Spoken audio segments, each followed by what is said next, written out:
Wow, what an incredible crowd. Thank you all so much for being here at the Politico Speakeasy. We are at the GlobeSec Forum this morning, and we are incredibly proud to bring you some incredible side programming that we're going to be doing throughout the next couple of days. So welcome. Pull up a chair, grab a coffee, and I'm going to go ahead and introduce, first of all, myself. I'm Christina Gonzalez. I'm the executive producer of Politico's events for Europe. But nobody wants to hear from me. We have far more interesting guests lined up. So in order to introduce our first special guest, I want to welcome to the stage my colleague, Zoya Shevtalovich. She is going to introduce our very first guest. Thank you. Help me welcome them to the stage.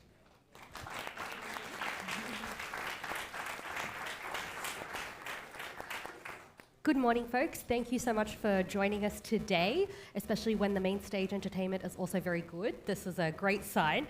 I'm here to interview Josef Aschbacher. He is the head of the European Space Agency, the Director General, and we're going to be talking about the race for space, really, but I'm going to start with something a little bit more fun, shall we say. Josef, thank you for being here with us today. You've spent more than 3 decades at the European Space Agency, at the European Commission, at international space institutions, so you should be pretty well placed to answer this. Which piece of sci-fi technology would you create right now in the real world if you could?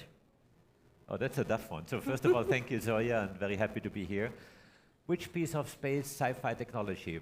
All of you, of course, know 2001 Space Odyssey. There's a lot of sci-fi technologies there. One that is on the way to becoming reality and will soon become full reality is obviously HAL, the AI-driven computer or AI system, which had a bit of a malicious touch, as you all know. But I think this type of technology is certainly something to come and already happening. We have it already.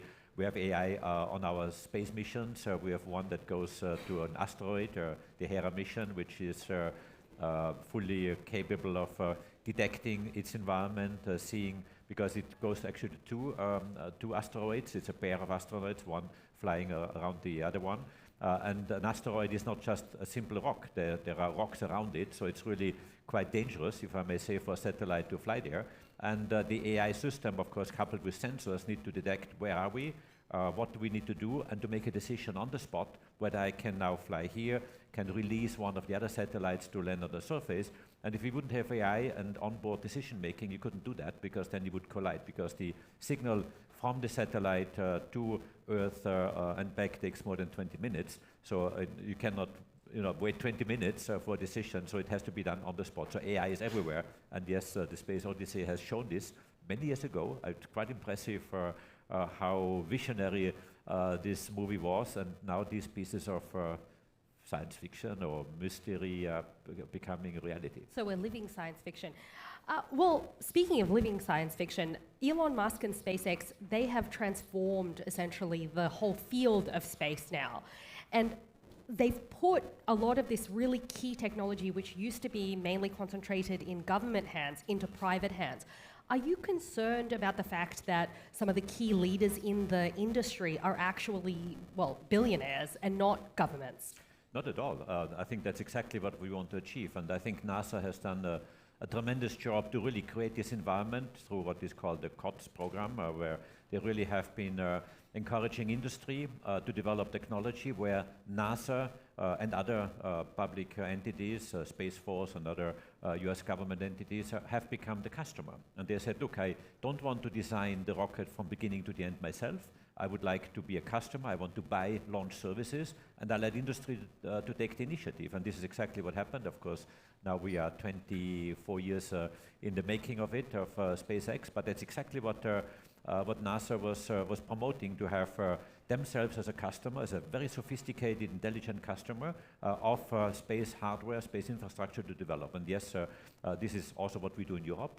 By the way, we are having European Launcher Challenge in the launcher segment, but also in many other segments where more and more, of course, we use our engineering sophistication and really excellence in the house to help industry to grow and industry to become more mature in terms of technologies, but also give them initiative and responsibility. And this is what's happening worldwide. And of course, SpaceX is probably the example where it is best displayed and best, I would say, put into reality. But yes, this is great. And I think this is something where we as governments, ESA is the collection of 23 governments. That means we're an intergovernmental organization where we've set the frame. We say we would like to have a mission that is, for example, bringing or exploiting or using science on the moon surface. We set the frame, we set the funding, but then a lot of commercial companies are delivering bits and pieces in order to make this happen. But is it not a worry that someone like Musk, who has been pretty political, pretty vocal about his politics, and who has said and threatened to, for instance, turn off access to Ukraine, turn off access elsewhere to his various satellites, to the telecoms networks that Ukraine relies on, is it not a worry that someone like that might be in control, in ultimate control of some of this really sophisticated stuff? Because the space race is not just about space exploration, it's also about warfare and weaponry. It is shifting. Is it right that someone like Elon Musk can sort of switch something off like that? I mean, Zoe, what you're mentioning is exactly the discussion I had with my government, with my ministers and politicians in the preparation of the ministerial conference of ESA, which we had in November last year. And that's exactly the point. And the conclusion of it, there was a long discussion, and believe me, with all different elements and shades in the discussion. But the conclusion really was that yes, we see that. We see that happening. Of course, SpaceX is not a European company, so Europe has no government control, no regulatory control. But we see that this is for us, I would say, a very nice wake-up call to really think what does Europe need for its own autonomy and for its own strength. And this is exactly the discussion that we had. Does Europe need to be more autonomous in some domains, whether this is telecommunications or navigation or Earth observation or also exploration or not?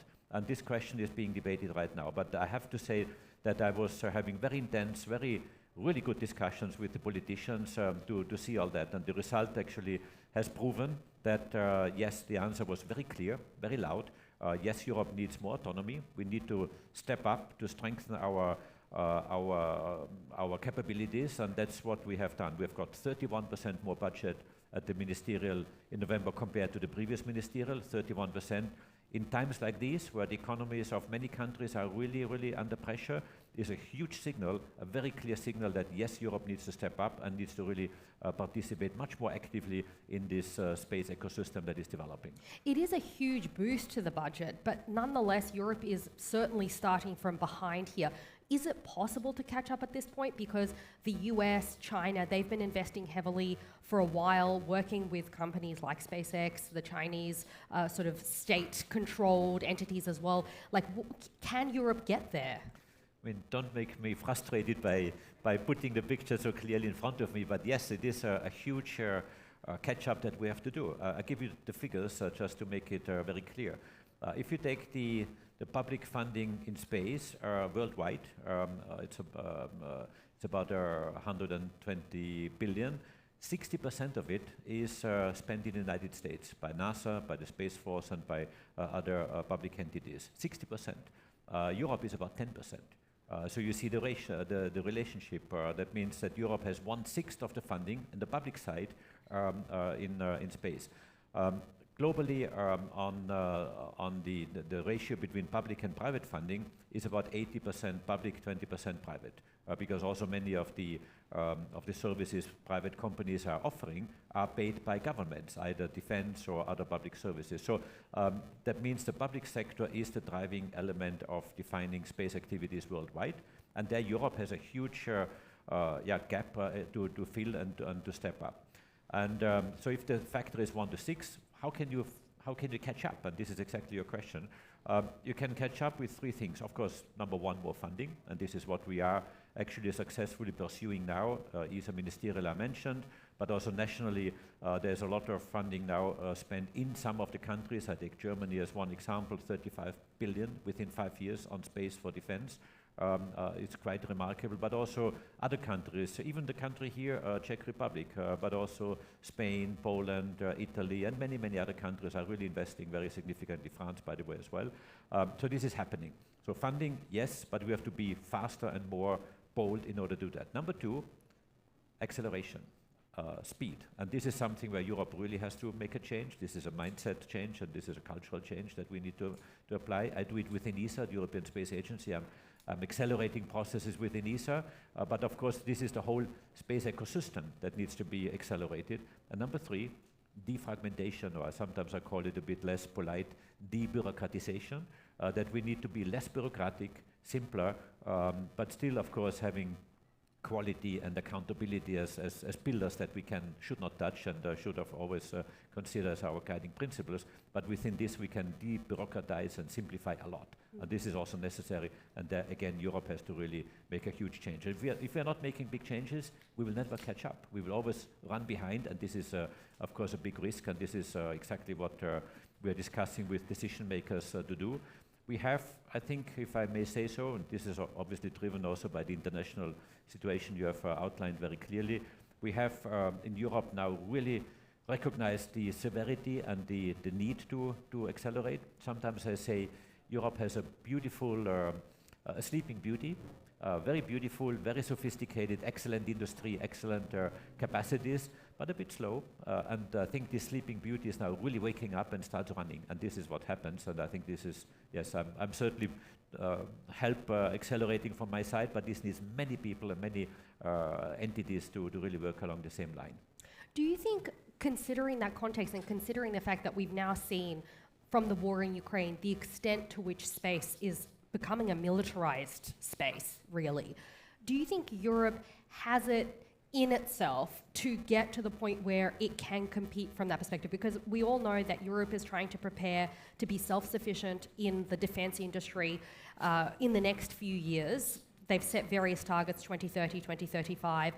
But is that going to happen in space when you consider how far ahead? I mean, we're talking about such a massive gap. Can we close that gap quickly enough? I mean, it's never a black and white question. It's not a yes or no question. There are many segments where Europe is excellent and is world leading and even has the best programs in the world. I take Galileo, which produces the most accurate signal in the world for navigation and timing, position navigation and timing. And there we have a world leading program. I take Earth observation as another example where we have one of the best, if not the best, Earth observation systems worldwide with not only Copernicus, but also the Earth Explorers and the Meteor missions combined. We deliver 350 terabytes of data to any place in the world for free and open. So there we have really, I would say, a status developed over the years that is world-class, top-class, and we're extremely good. There are other domains where we need to catch up, and that's exactly what you're mentioning. Can we catch up? It's exactly the same story again. Yes, we need to really put much more pressure behind, and yes, this is a huge effort. It's not just happening by its own, and defense and security helps us. The threat that we see, right and left, that means east and west, or in different places, including the Middle East, that we realize how critical this technology is as part of an integrated defense architecture. Space is one element, not the only one, is one element of an integrated system with connectivity, combining space assets with drones, with aircraft, with assets on the ground. And yes, space will play a more and more important role, absolutely. And yes, we are there, we have recognized it, and of course now we have to do it. To what extent are European satellites coming under hybrid threat? So from cyber attacks, etc. We've seen kind of the conversation around that growing. We know that that's something that's happening. Are you seeing an increase in cyber attacks affecting European satellites or space assets? Not satellite space assets, I would say it's really knock on wood, but of course cyber attacks are becoming more frequent everywhere, also in space, not only in Europe, everywhere, because it's a sector that is growing, that is raising more attention, and therefore, of course, the attacks are much higher. However, this, of course, also means that we have to protect much better, and there we are putting, and I don't want to be too precise at this place here, but yes, of course, we need to protect much better. We need to invest in cybersecurity. We need to protect in securing our assets on the ground in space and in all the aspects, including our industrial chain that we are working with. So yes, there's a lot to be done, and this has become a big attention also within Europe and within the European Space Agency. And where is that the greatest challenge, the greatest risk coming from? Is it from Russia? Is it from China, Iran, elsewhere? But these cybersecurity threats, as you mentioned, they are difficult to localize. They are very anonymous. Of course, we have our suspicions. I don't want to point the finger to one or the other place because they are very dispersed and very difficult to really localize because they are camouflaging themselves extremely well. But yes, the assumptions are very clearly that the current geopolitical tensions that we see are also increasing cyber threats. I want to return to the question of the transatlantic relationship in space. There have been several spats between Europe and the US, and we had an interview that Politico had with the head of the FTC in which he said that he would basically that the US would consider retaliation, significant retaliation, if Europe favored its own companies in this arena over American companies, or if it enacted any sort of discriminatory policies. At the same time, there is this conversation about favoring European companies for instance, licenses. And that's something that Europe is considering because to stay competitive, you need to potentially favor European companies. How concerned are you about these threats that come from the FTC head, that come from the Trump administration, about Europe attempting to prop up its own enterprises in the space arena? Okay, first of all, this is a political discussion. It's not really for me to answer, but I can tell you the procurement rules that we have in the European Space Agency, they're crystal clear. We have a system within ESA, for example, that governments are investing in ESA programs. We define the large programs, and governments are providing funding for that, actually in a way that it's, we call it the optional program, so they can put as much money into these programs as they wish. Which means that we have to have extremely attractive programs in order for them to put money in. And as I just said before, it works very well because we got a big budget increase in the last ministerial compared to before. But the rule is very simple. Money put into ESA, we are not spending it in-house in ESA, we are contracting to industry, and there the rule is very clear. European money goes to European industry, and I think this is certainly happening in developing space technology. That does not mean that we are not, of course, using other technologies from outside, from the US and other countries, on information technologies, on cloud services and so on. This is part of our normal business, but in terms of the investments in hardware or satellite instruments, yes, there we, of course, we invest in this. Having said that, we have very strong and very intense cooperation with NASA, for example, with the United States, but also with other countries. I take Japan, I take the UAE, I take Canada. Canada is a cooperating state in the European Space Agency, and by their status as cooperating state, they can participate in all our programs. So we have international cooperation. We have 600 international agreements as ESA, between ESA and other entities around the world. So we are actually the space agency with the largest number of international agreements and cooperations with almost anyone who is working in space. So there we have very strong links, and the United States is a very strong partner. We work with them on a daily level, from all the way from exploration to science to Earth observation in many domains. And if you had to choose, what would you want to invest the most money into? Of all the things all the priorities, where do you think Europe might have that competitive edge to take on some of those world players? Okay, I gave you the figures before for what's the gap between Europe and the US in terms of funding. If I could have a wish, I would ask the decision makers to multiply our investment by a factor of 2 at least, if not 3, in order to really come closer. But it's not only money, because the money has to be wisely invested. You need to build up capacity, you need to build up industry, you have to offer, of course, very exciting programs, and they have a long wish list, if I may say so, of what we could do. I think we are, as I mentioned, already extremely good in Earth observation, in navigation, in space science. There we are, I would say, top class. Where I really would need to see more funds coming in and more investments is on the launcher side, very clearly. We have a good launcher now, but we need to reinforce this segment significantly. on secure communication. You mentioned Starlink. We're building up a European system. This needs reinforcement and acceleration very clearly. And of course on using space for defense. This is the new frontier, if I may call it this way, where a lot needs to be done across the board. And speaking of that very topic, what do you think is the greatest risk if we don't catch up? Like, let's say the funding doesn't increase. Let's say this is as much as we're going to get and that gap stays 6-1. What is the biggest risk there for Europe from a defense perspective? There is no alternative. We have to do it. This is not, for me, a plan B that we discuss what if not. We have to work on this, and this is my day job and the day job of many of my colleagues. We are every single day, every single minute, first of all, laying out the importance of it. I think that is now well understood, but then, of course, working with all the stakeholders to make this happen. It's not only the funding, I said, it's really funding, fragmentation, innovation that needs to be pushed forward, because innovation can help you making big steps, big jumps, if you have very innovative, very clever solutions, and Europe is pretty good on this. We have one of the most innovative space industries worldwide. They are recognized in the US, in Japan, in many other countries as being top level and really extremely good. But I think this is really something where we have to work across the border. But yes, I really think that we just have to keep working on it. For me, not succeeding is not an option. So if Elon Musk picks up the phone to you, calls you tomorrow and says, Josef, let's build something together, you're picking up and doing it? Of course, I will. I'm always open for any discussions, and I will always do that. Thank you so much, Josef, for your time. Really appreciate the discussion. What I'm hearing is money, money, money yesterday. Folks, thank you for being in the room here with us. Don't go anywhere. Next up, my colleague Chris Lunde will speak with Karol Reška, the Chief of the General Staff of the Czech Armed Forces. So that's going to be a fascinating discussion. Thank you, folks, for having us.